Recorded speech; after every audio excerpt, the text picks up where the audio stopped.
Bonjour, aujourd'hui sur l'Escalator, nous recevons Didier Porte. Chroniqueur et humoriste, il a œuvré pendant 10 ans au micro de France Inter aux côtés de Stéphane Bern et Nicolas Demorand. Remercié récemment de la matinale avec Stéphane Guillon, il dit tout de son licenciement dans un livre insupportable paru aux éditions First. On le retrouve tout de suite avec Céline. Alors, on fait une petite montée d'Escalator. Mais très volontiers. Allons-y. Alors vous venez de sortir un livre qui s'appelle Insupportable, Oui. où la chronique d'un licenciement bien mérité.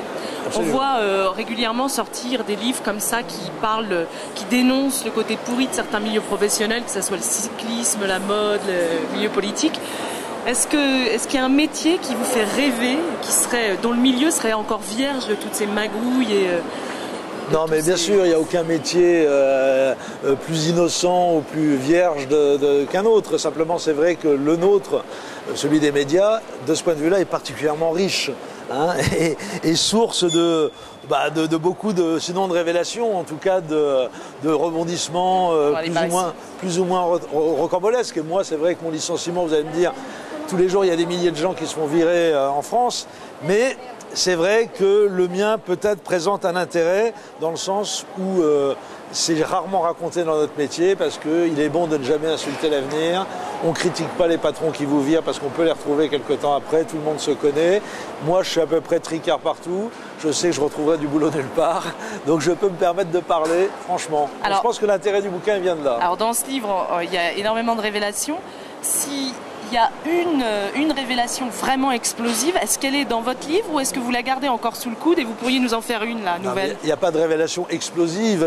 Tout ce que je dis dedans est plus ou moins connu. À mon avis, ce qui est intéressant dans le bouquin, c'est de décrire des personnalités sous un jour réel, sous un angle différent que ce qu'elles montrent quand elles se parlent à la radio, se présentent à la télé ou font des conférences de presse, etc. Donc c'est l'intérêt du bouquin. Il n'y a pas de grosse coupe dedans, mais c'est quand même pas un hasard si le président de Radio France, Jean-Luc Hess, avant la sortie du bouquin, a appelé au plus haut niveau de la maison d'édition, pas de l'éditeur, mais de la maison d'édition, pour menacer et pour empêcher que le bouquin sorte. C'est bien qu'à l'intérieur, il y a quand même des petites choses assez grinçantes, oui, qu'on n'a pas trop l'habitude de lire. Alors justement, sans faire ma Mireille Dumas, je trouve que dans ce livre, on sent en effet une certaine acidité, une distance dans votre manière de raconter. On va se faire une dernière petite montée. Mais il y a aussi une sorte de naïveté, c'est-à-dire qu'on sent une vraie désillusion sur ce qui vous est arrivé. Est-ce que l'écriture de ce livre, c'était un vrai ras-le-bol, un vrai coup de nerf, ou est-ce que c'était aussi une forme de thérapie par rapport à la grosse baffe que vous veniez de vous prendre? Merci Mireille de me poser cette question. J'en parlais avec mon ami Jean-Luc Delarue, nous avons le même groupe de parole actuellement. Non, bien sûr que j'ai pris un coup dans la figure, c'est évident, c'était violent, on m'a quand même calomnié, on a dit que je transformais l'antenne en poubelle avec mes insanités. Après 10 ans quand même de travail. Voilà, donc j'ai été malmené parce qu'ils sont sauvages ces gars-là. C'est des méchants quand ils veulent arriver à leur fin. Donc voilà, effectivement, il y a un contenu humain dedans, c'est pas un bouquin froid, c'est des bouquins écrits par un mec qui a été blessé mais qui essaye de garder le sens de l'humour, j'espère, non? Il me semble. Complètement. Bon. Alors, on a beaucoup fait tapage médiatique sur votre licenciement, on le disait, et sur le vôtre et sur celui de Stéphane Guillon. Est-ce que cet événement, parce qu'il y a eu des comités de soutien pour vous deux, etc., est-ce que ça vous a rapproché quelque part? Parce que vous n'étiez pas spécialement potes, on le comprend dans le bouquin. Oui, ça vous a rapproché dans ce métier, on est très susceptible. Je dis qu'on est un peu corse. C'est-à-dire, on aime se foutre de la gueule des autres, mais dès qu'on se fout de notre gueule, on est à cran et on monte au taquet. Donc c'est vrai qu'on n'était pas en très bon terme avec Stéphane.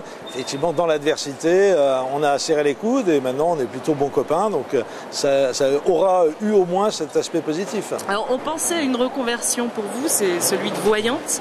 Parce que vous aviez quand même prédit que Mesrahi se ferait virer lui aussi. C'est ce qui s'est passé aujourd'hui, ça a été annoncé. Ouais. Donc c'est un métier qui vous intéresserait? Écoutez, oui, Madame Irma, effectivement, c'est un débouché possible. Non, mais je crois que n'importe qui, en écoutant, savait que Mesrahi ne ferait pas long feu sur France Inter. C'est pas lui qui est en cause, d'ailleurs, c'est ceux qui l'ont programmé à cette heure-ci. Et c'est pas sa place. Et pour lui, c'était un coup de gorge. Il l'a dit lui-même. Hein. Moi, j'ai rien contre lui. Je veux pas le dégommer. Il n'y a rien de haineux dans cette prédiction, mais c'était l'évidence même. Il a démenti la semaine dernière quand j'ai annoncé ça. Et puis cette semaine, il est viré. J'en suis désolé pour lui. Mais voilà, c'est pas lui le responsable, c'est les programmateurs. C'est ce fonctionnement. Alors, on est à la fin de l'escalator. On arrive donc à la chute, c'est-à-dire le choix de 3 questions de notre cadreur. Ah, le petit personnel a droit à la parole. Joseph. Donc, Joseph, qu'est-ce qu'on a aujourd'hui? Alors, il y a la question Jean-Jacques Bourdin, il y a la question Marc-Olivier Fogiel ou la question Nicolas Demorand. Ah, je choisis entre les 3. Il faut choisir une des 3. Jean-Jacques Bourdin, bien sûr. Alors, combien il te faudrait pour intégrer la matinale d'RMC? Combien il me faudrait financièrement? Ouais. Ouais, c'est tellement indécent que j'ose pas le dire. Mais vraiment énormément. Hein. Je pense que non, je crois que je suis un pur produit France Inter et il faut que j'attende au moins 4 ans la fin du mandat de Jean-Luc Hess pour revenir. Mais non, c'est pas jouable. Merci beaucoup d'avoir accepté cette interview. On vous laisse continuer votre route et puis à bientôt. Merci. Bonne chance. Merci beaucoup. Salut. Salut.